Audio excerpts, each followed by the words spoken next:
today, my main thesis will be, it is not an either-or issue. We can both address competitiveness and climate change if we employ the right policies. And I will try to do this in putting the Europe in a global energy context, because Europe is not an energy island. What happens in the US, what happens in China does affect Europe. I will try to first put a global energy picture and focus on Europe and try to back up the statement I made, namely we can both address competitiveness and climate change, two major challenges we have in Europe, with the right policies. Now let me start with trying to put the global energy context today, where we are.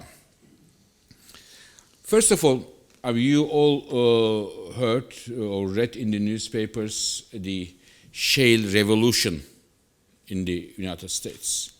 And this shale revolution, plus another important element recently, namely change in the nuclear policies of some governments after Fukushima, gave a completely new slant to the global energy context. Two drivers, shale revolution plus the after Fukushima nuclear policies. And as a result of that, there are many new developments in the global energy picture. If I can make it a bit simplify, following the verse of Willy, simplify the situation. If you think of the global energy scene like a movie, and in a movie you have actors with certain roles, in the energy movie now, the roles of the actors are being rewritten, completely new roles. What do I mean with that? For example, there are many countries in the energy movie. They have the role of, or they had the role of being a major energy importer. This is their role. They import energy, major energy. Their role is not changing. They have a new role. They are becoming major energy exporters, such as the United States. Completely change of the role. Until recently, US was one of the largest energy importers of the world, but very soon we expect they will be a significant, especially natural gas exporters. The same applies to Brazil. Around 2015, Brazil will be a major oil exporter. Second, there are some countries who have in this energy movie the role of being major energy exporters, such as the Middle East countries. When we think about the Middle East countries, who are they? When we ask 100 people, 99% would say they are rich, oil, gas-rich countries, they export energy. Yes, but at the same time, their domestic energy consumption is becoming so big that they are affecting the global energy markets as a consumer as well. So not only an exporter, but a consumer. In the last 5 years, if you look at the last 5 years, global world oil demand growth, if you look at it, the biggest contributors to global oil demand growth is China, and just second to China is the Middle East countries, because their domestic oil consumption is growing very strongly. So they have a double role now, being an exporter, but also a major consumer as well. Third, the trade routes are being reshaped. Let me take one country, for example, Canada. I don't know if you have colleagues from Canada here. But until recently, the life for Canadians were very simple. They produced oil and gas, send it to South, got the cash, and enjoyed the life. So very, very simple terms. But now, South, the US, they do not need any more Canadian oil and gas. They have their own, they produce enough.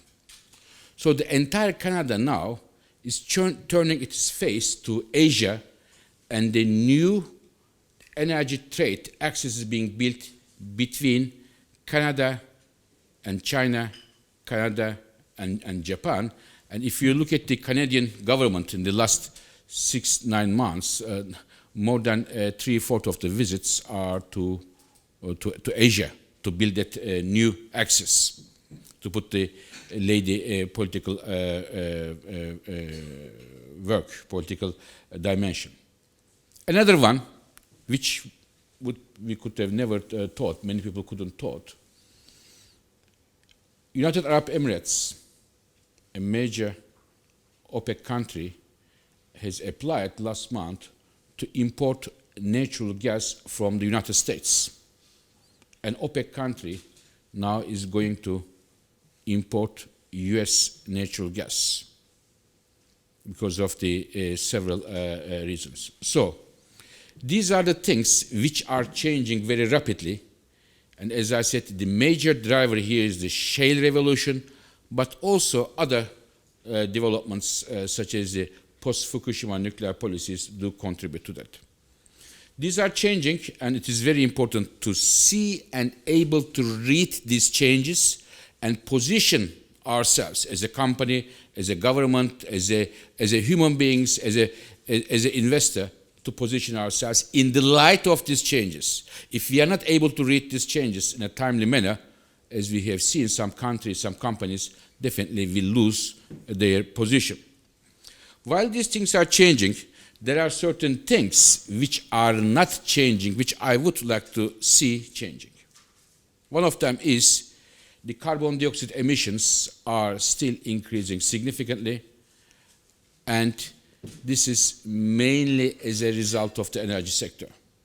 Energy sector is the key responsible sector for the climate change.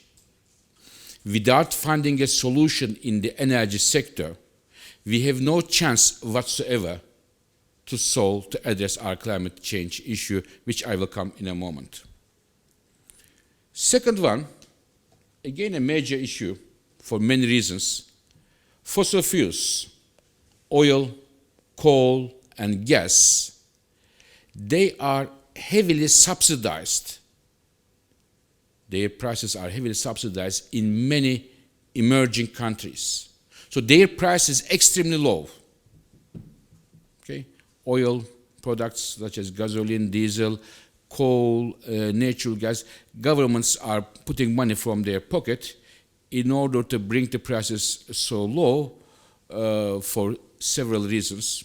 And as a result of that, if something is very cheap, much cheaper than it is real value, human beings tend to use it in a wasteful manner, and there is a big inefficiency issue here, plus the competing fuels, such as renewables, have a big challenge here in terms of the cost competitiveness.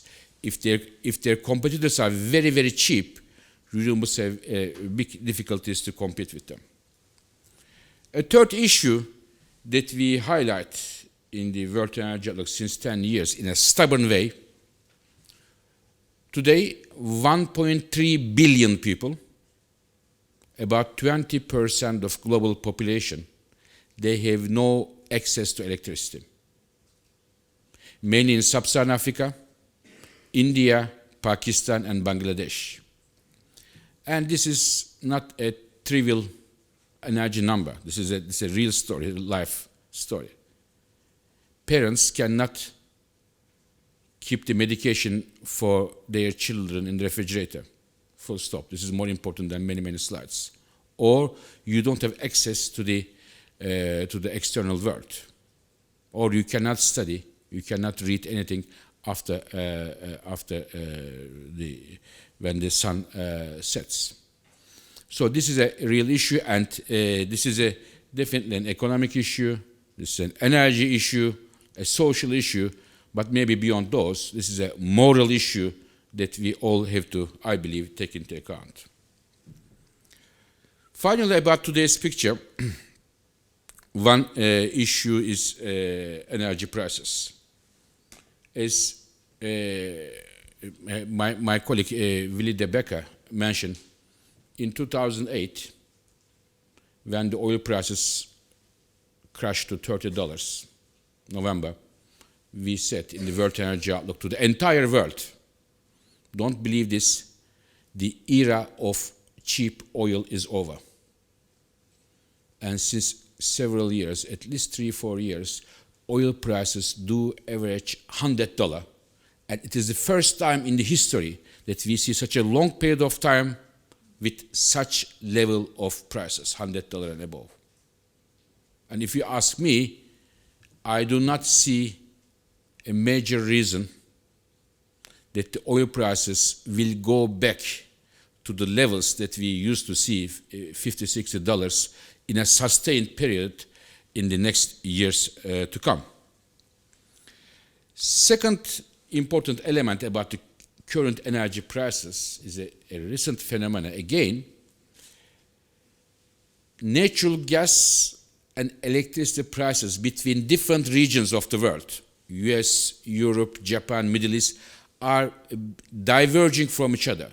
There are growing gaps between the natural gas prices and electricity prices in different parts of the world, and this creates a major pressure on the industries, profitability of the industries, and for the employment issues, which I will come in a few minutes. Now, before looking at the future, I know that not all the colleagues work on the energy issues every day. Just to put in a context, what does this, in terms of the size, this shale revolution in the United States mean? In terms of natural gas, in the last 6-7 years, shale gas, the natural gas production in the United States increases every year, and today they produce from shale gas about 250 BCM. It's a significant amount of gas, which is equal to the current production of Qatar plus Iraq plus Kuwait, all and UAE put together.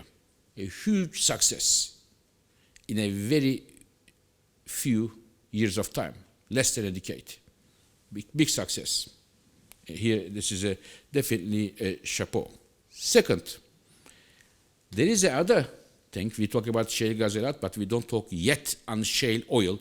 Shale oil is a bit of a younger sister of shale gas, used more or less the same technology.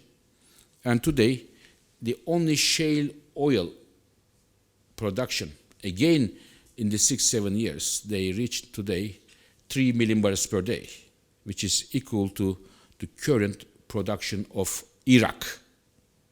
So a major oil country. So big success. Now this has, of course, many implications. There are implications which are definitely right and has impacts, but there are some implications which are only or mainly in the newspapers but not in the real life. One of the things is that, one of the, if I may say so, urban legends, as they say, is that as a result of what happened in the shale gas in the United States, today coal prices have crashed, and as a result of that, the US coal is now dominating the European energy markets. This is the main responsible factor, which is largely wrong. Let me give you a couple of numbers. It is true that 3-4 years ago, coal prices were about $110, and today they are $75. There's a big decline of the coal prices, unlike the oil and gas prices, a big decline, which makes the coal attractive. But US played a very marginal role here. On the production side, the growth from United States in the last few years is very small, much smaller than Australia, but much smaller than coming from Indonesia. Bulk of the new coal to the markets came from Indonesia and provided a lot of coal and bring the coal prices down. And the US contribution to this is very small. And perhaps more importantly, since we are going to discuss the climate change issue, the biggest coal country today, coal consuming country, is China. And this is the main issue. And this is the China historical trend of coal consumption.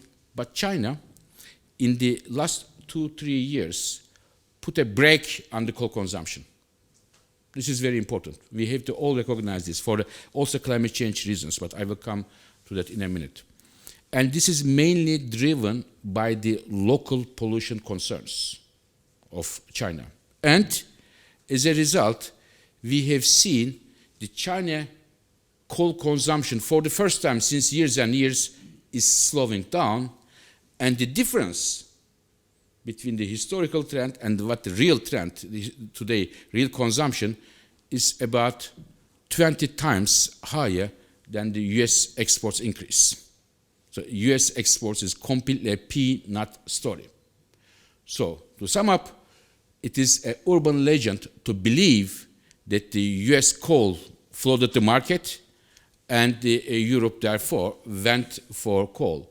Europe went for coal because it is cheaper than gas, and there are many other reasons, more important reasons, what happened in the United States. Now, looking at the future, what kind of, if we do not change our policies, what kind of future is expecting us in terms of fuels? Which fuels are going to win? Which fuels are going to lose if we do not change our current policies?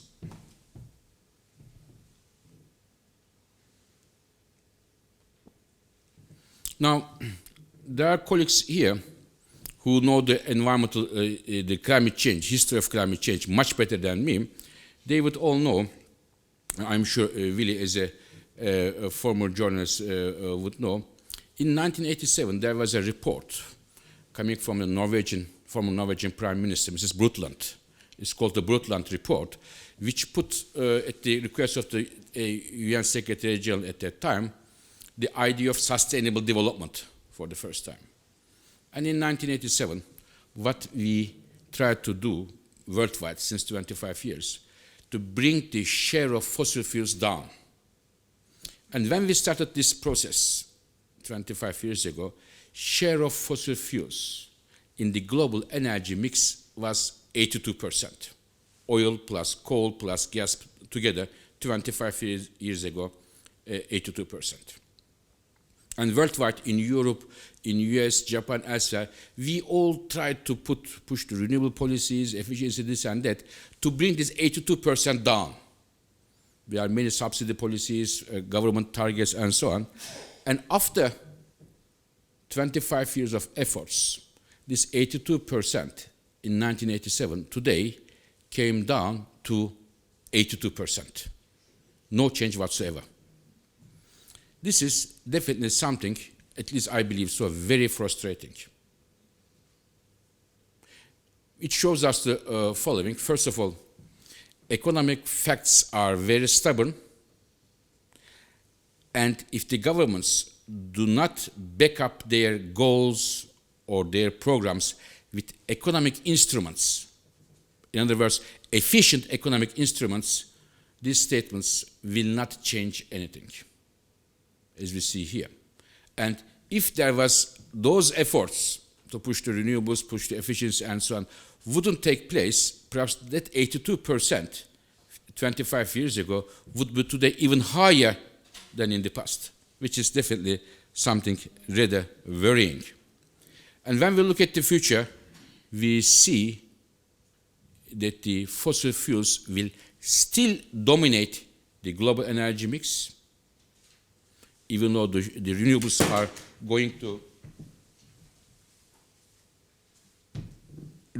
going to make a strong growth, mainly as a result of government subsidies.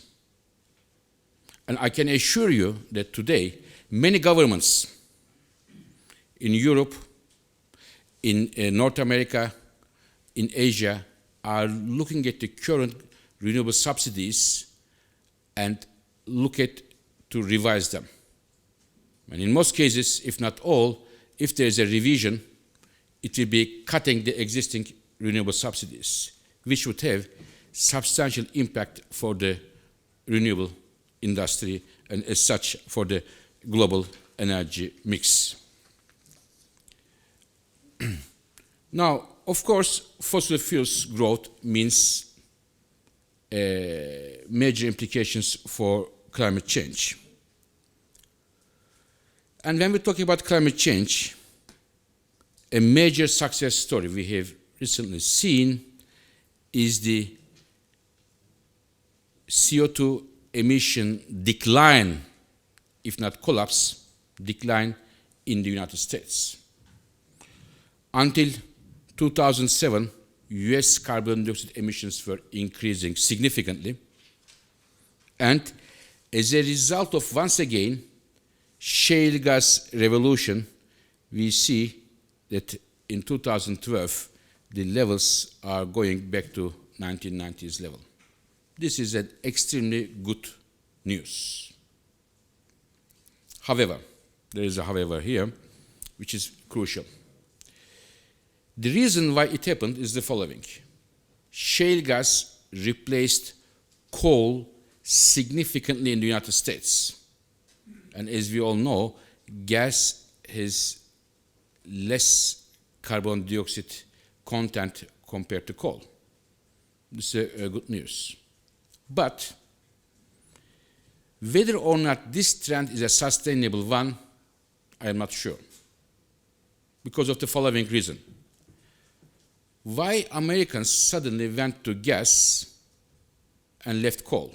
Because 6 years ago, share of coal was more than 50%. Half of it, of the US electricity generation was coming from coal, and today it went about 34–35% because gas came in. Why Americans suddenly turned to gas? Because Americans love environment more than Europeans? I don't think so. Because Americans wanted to use something new, innovative, like shale gas? No, I don't think so. Because Americans wanted to use something which is domestic and coming new and leave the others, the other fuels? No. There is one single reason why gas penetrated so strongly the markets and replaced coal, which is the price. It was much cheaper. Gas was much cheaper than coal. This is the one and only reason. And when this phenomenon happened, gas prices in the United States went down to $2.53 US. And at that time, we warned them. Those gas prices are not sustainable. If we were to see a continued production growth in the shale gas, we have to see prices coming around $5. And when the gas prices come to $5, then coal this time will be cheaper than natural gas. And this is happening. Now the gas price is about $4.50, $4.80. And now what we see, coal is making a comeback in the United States. And the 2013 emissions are going up. So there is a V shape. And with the current prices, I expect the 2014 numbers will not be very different.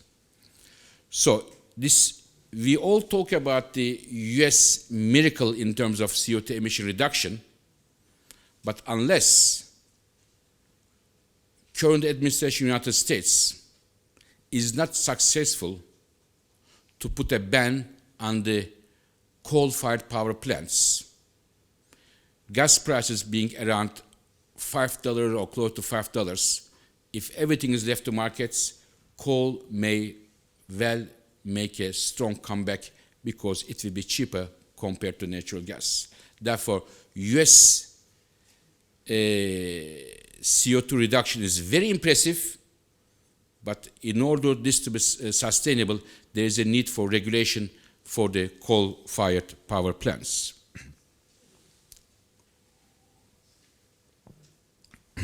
Now, looking at a bit on the climate change, as you know, next year there will be a very important meeting in Paris, where the world leaders will come and they will discuss, hopefully, to put together an international climate agreement. And something like Copenhagen, which we failed in 2009. And to be honest with you, I am not pessimistic about this, that we may have some type of step forward. And I have three reasons for that. One is about the United States, one about China, one about Europe. In the United States, as I said, first of all, the emissions today are at a level perhaps just a bit higher than 1990s level. So when US sits on the table, US numbers will be in a much better shape in Paris than it was in Copenhagen. And second, current administration would definitely like to leave a legacy administration which fixed the climate change issue. So therefore, I believe the US position can be different, constructive, more constructive than the one in Copenhagen. Second, China. I mentioned to you that the China coal consumption in the last 2-3 years slowed down substantially, and this will continue. This will continue with the government putting a ceiling on the coal consumption, mainly driven by the local pollution, the air quality concerns. Today, if you make a survey in the cities of Beijing or Shanghai or any Chinese big city, if you ask what are your top 10 problems today, if people do it, the biggest one comes the local pollution, air quality issues. And the measures taken in order to improve the air quality, thanks God, helps to reduce the CO2 emissions, almost one-to-one relationship there. So therefore, we will see Chinese numbers will be, and the trajectory will be better than before. And second, in political terms, China's role in the global policy affairs is much different than it was 6 years ago. China has a much more of a responsible, big responsibilities worldwide, ranging from the peace issues, security issues, and others. And I believe Chinese government is aware of that, and there is a very strong cooperation between China and the United States in terms of climate change. Third, in Europe, thanks to the strong policies and strong push coming from the different peoples in different countries, Europe still does stick to climate as a key policy with the targets, with the policies, and I believe these three blocks, US, China, Europe, put together with the able French diplomats, we may well see a good outcome from Paris. And there is another reason why I believe it is important to note when it comes to the numbers.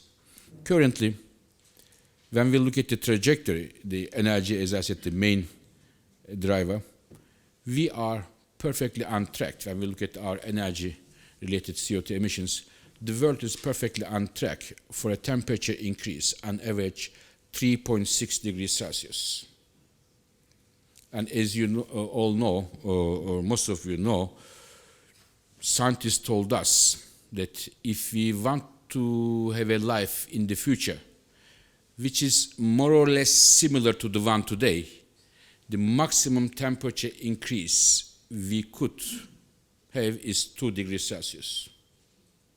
This is the 2 degrees Celsius, the target, and we are in a temperature increase trajectory of 3.6 degrees Celsius. Now, the difference between 2 degrees and the 3.6 degrees is not something we just take our jackets off and adapt to life. There are major devastating implications for everybody. And here, some countries led by China were saying since long time in the international negotiations that you, rich countries, US, Europe, Japan and others, during your industrial revolution,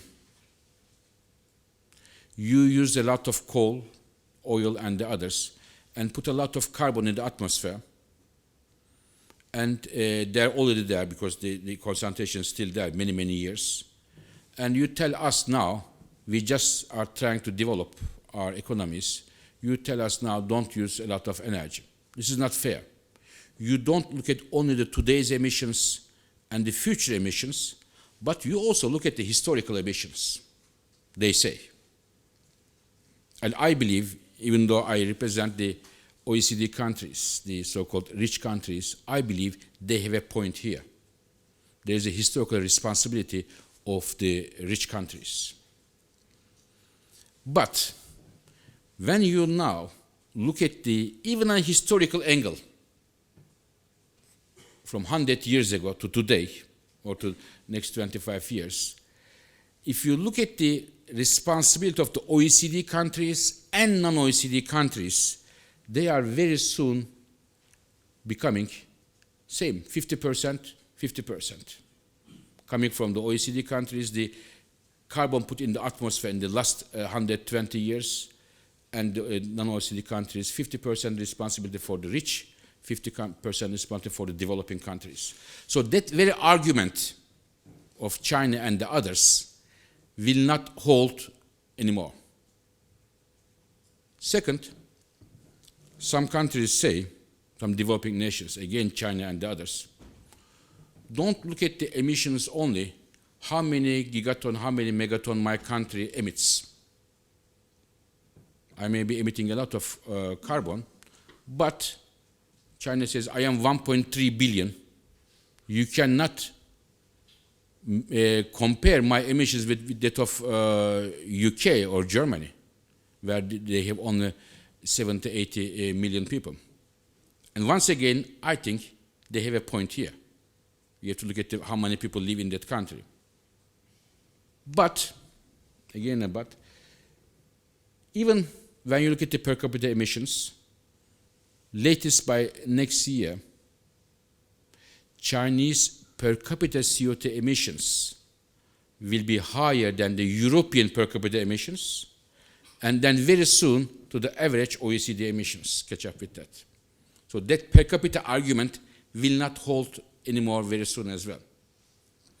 And these are the reasons I believe we may well see a good outcome pushing the developing nations, OECD nations, US, China, and Europe together to have an outcome in a Paris meeting, a very important rendezvous we have in Paris next year.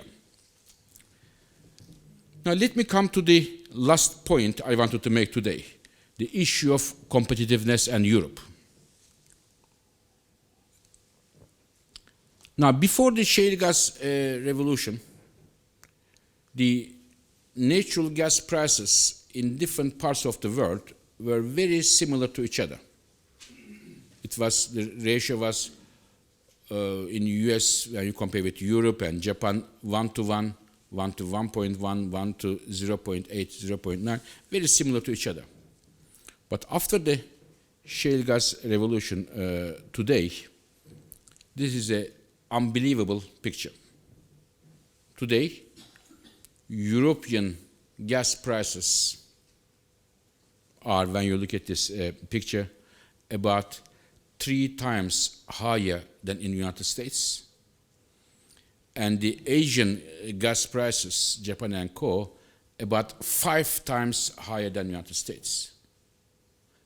There is no other strategic good, you can tell me, that we have such huge price differentials. 300%, 500%. And this is, for the first time we are seeing this. This is definitely bad news for Europe. But the worst news is, at least I believe so, even though this difference may narrow down a bit, Europe will use gas at least 2 times more expensive than in the United States. And in such a strategic good, as a major input to your economy, if you use the cost of that very important strategic input 2 times more expensive, 2 times, not 10%, 15%, 2 times more expensive than your major economic competitors, then you have a problem.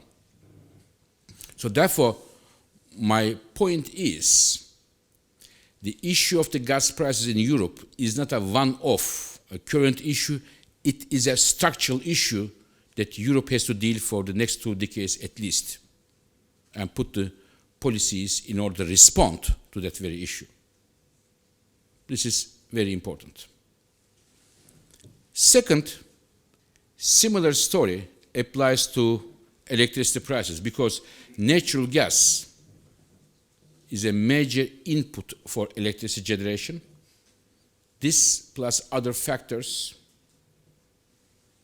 lead to the conclusion that the European electricity prices will be higher than those in the US and elsewhere.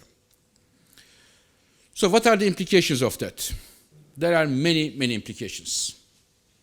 But we looked one of them. Namely, there are industries which use a lot of energy, and the cost of energy is a significant portion of their total costs. You have the energy costs, labor costs, capital costs, 3 major cost components. And in terms of energy, there are certain sectors which energy cost plays a much more important role than others. What are those? Petrochemicals, iron, steel, cement, pulp and paper, and all other sectors. And when you look at the numbers, the share of cost of energy in these industries are making a big portion of their total costs. And these are very important industries, especially for Europe. In many countries, they are the backbone of the industry and therefore the economy. According to our numbers, 30 million people are employed in these industries, and higher energy costs mean these industries in Europe will have major difficulties to compete with the ones in the United States or in China or in Middle East. And we are already seeing the first indications of that. There are at least, I can give it very easily, I wouldn't cite the name, but 3-4 major European industries and petrochemical and iron steel who are changing their plans and who are opening their next facilities, not in Europe, but in the United States or elsewhere, in order to benefit from the lower energy cost and get rid of higher energy costs. And this is a serious issue. This is an implication for the European industry, European capital, and European labor as well. We cannot avoid this. This is a problem. Even if we close our eyes, the situation is there. And once again, the situation, if the governments do not change their energy policies, this is not a one-off issue, this is a structural issue. And this is an issue where I believe energy, economy, competitiveness, and the labor interest groups need to come together and decide what to do. They want to keep the heavy industries, so you have to find a solution. If they want to close the heavy industries and go for something else, then you have to change your industrial policy. So you have to find a solution. The worst thing is leave it as it is. Because when we look in the future, we said, these are the price. This is the price context. And these industries are very important for all the countries in terms of their export shares, market shares for the future. With the current prices and current policies, which countries are going to increase their exports of iron, steel, petrochemicals, and this and that worldwide, and we look at who are the winners and who are the losers. US and some emerging countries seem to be the winners, and Europe and Japan are definitely the losers here because they will have to deal with the higher energy cost if they do not once again change their energy policies. Before putting my thoughts together, let me talk to you one final issue about the gas markets. I mentioned to you that the US is enjoying a shale gas revolution and soon will be a significant natural gas exporter. Some people think, for some our European colleagues, think if they say, if the Americans were to be nice people, kind people, they would have exported a lot of gas to Europe, and we would see, like the oil prices, gas prices to be converged. Then this issue of the gas price differential will be solved. And we would have one gas price worldwide like we have one oil price worldwide. This is a very well-intended thought, but this is completely wrong for the following reason. Very simple. Today, natural gas prices in United States is about $5. In Europe, it is about 11, 11.50, let's say 11. 5 versus 11 or 5 versus 12. So this is a significant difference between those two.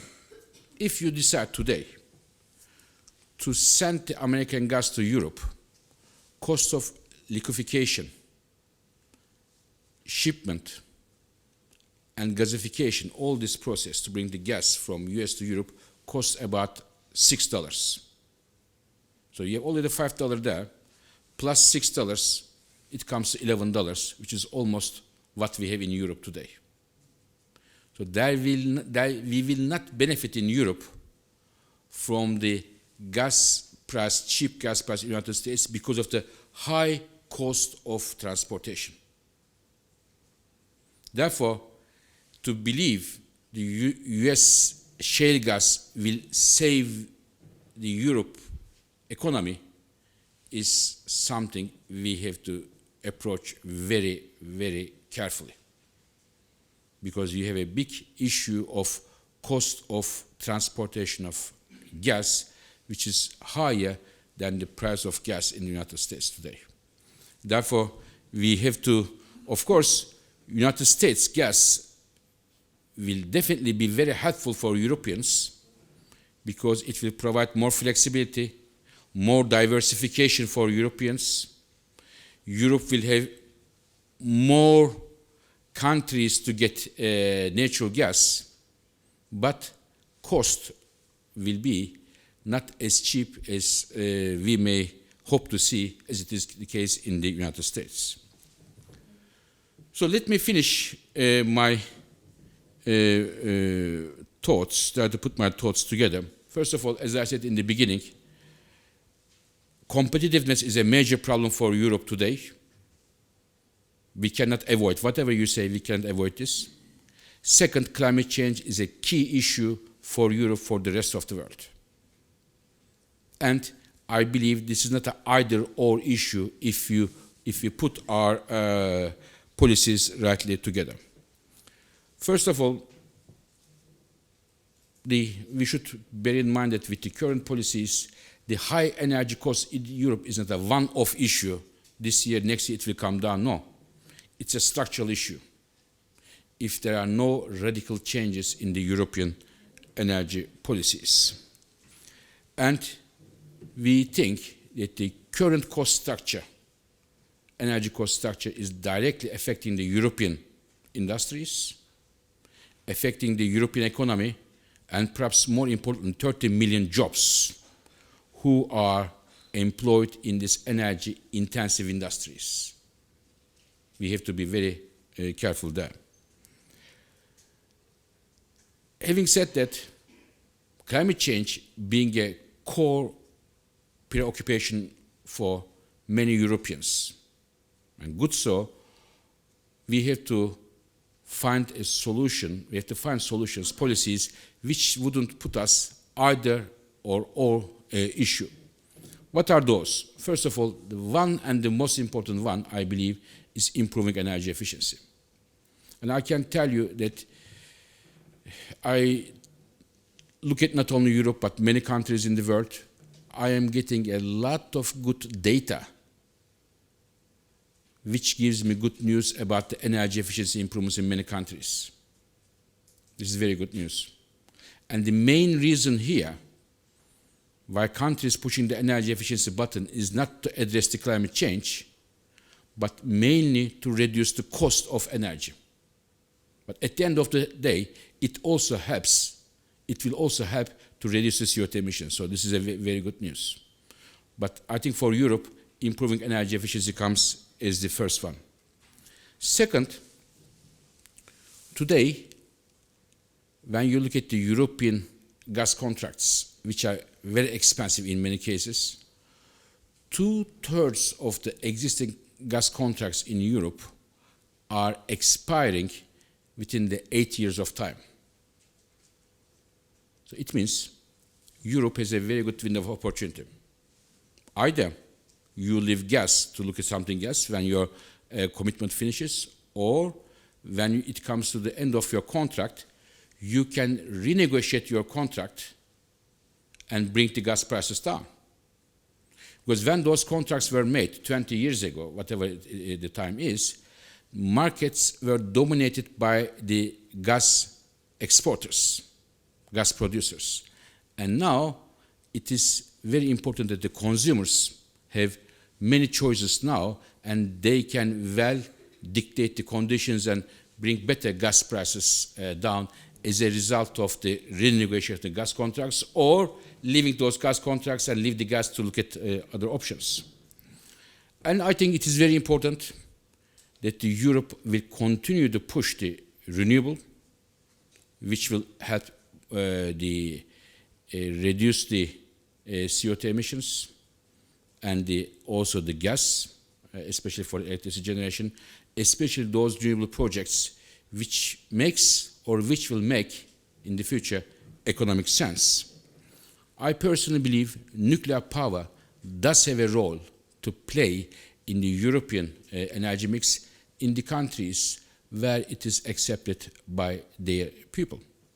And at the same time, also for the shale gas, if a country has the shale gas deposits, and if they are able to make use of that shale gas with the consent of their people, I think they should make use of shale gas in order to bring the prices down. These measures all help to reduce the CO2 emissions and reduce the prices down.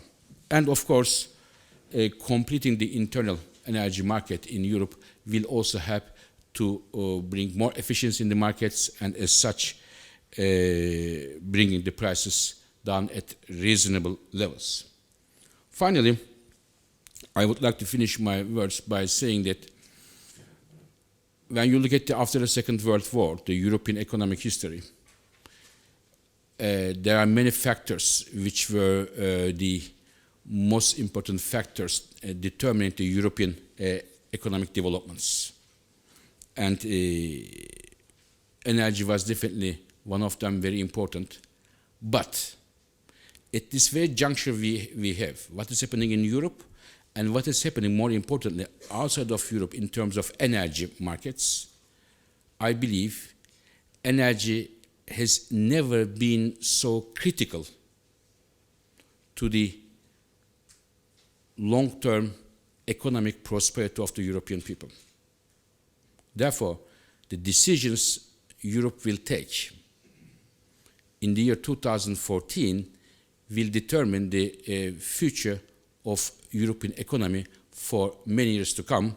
And as such, I believe the organizations like the ETUI and the others will play a very important role to make the policymakers to make them to get the right decisions and to make the decisions looking at from the consumer's perspective, producer's perspective, but more importantly, from the European perspective. Thank you very much for your attention. Thank you.